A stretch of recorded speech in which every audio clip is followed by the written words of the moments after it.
This is crack cocaine. It's turning our cities into battle zones. Stopping the manufacture and sale of methamphetamines remains one of our highest priorities. America's public enemy number one is drug abuse.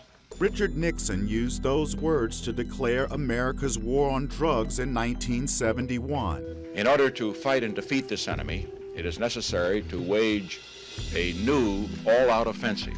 It's been a war waged by each president since. Drugs are menacing our society. They're threatening our values. They're killing our children. In a sign of how difficult the war has been, President Donald Trump is now tackling a different kind of war on drugs. And we found someone at a red light. He is OD'd. We're calling the police. Opioid overdose deaths have nearly quadrupled since 1999. This is a total epidemic. For decades, leaders increased the size and presence of federal drug control agencies. The war on drugs, again, was very much about supply side. How do we keep drugs from coming into the country? How do we, divert this stuff? Because the idea then was, well, if people can't get drugs, then they won't use.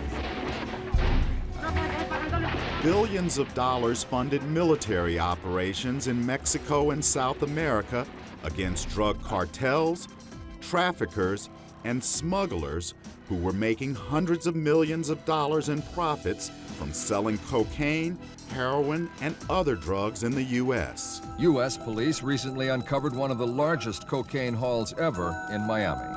We seek to create a massive change in national attitudes, which ultimately will separate the drugs from the customer.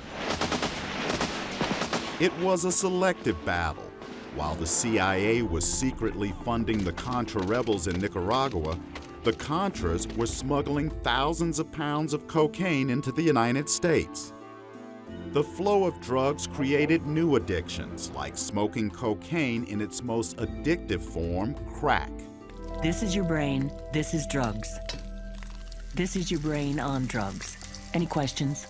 But ads like this and campaigns to just say no to drugs did little to help those already addicted. And treatment options were limited.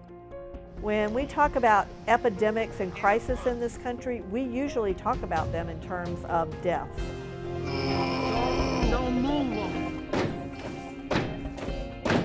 The government focused on mandatory penalties instead, and prison became a common path for users. Some 20 or 30 years ago, we had a purely law enforcement approach and unfortunately arrested those who had substance use disorders as opposed to offering them treatment. In 2009, the government said more than 1.3 million people were arrested in the U.S. for drug violations, with 250,000 already imprisoned on drug charges.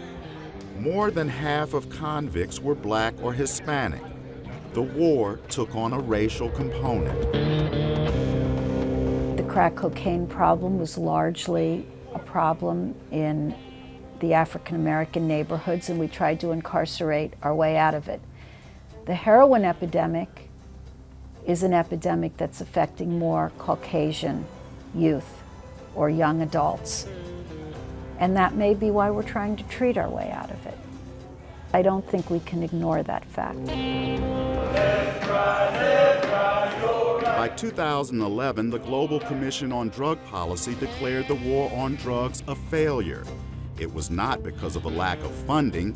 The Drug Policy Alliance estimates the war on drugs cost the U.S. more than $1 trillion.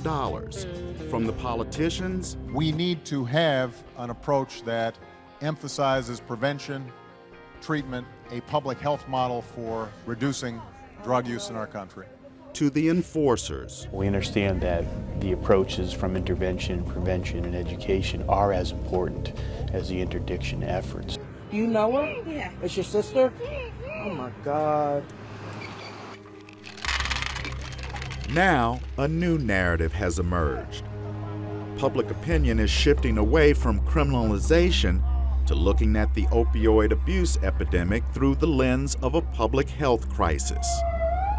Chris Simkins, VOA News, Washington.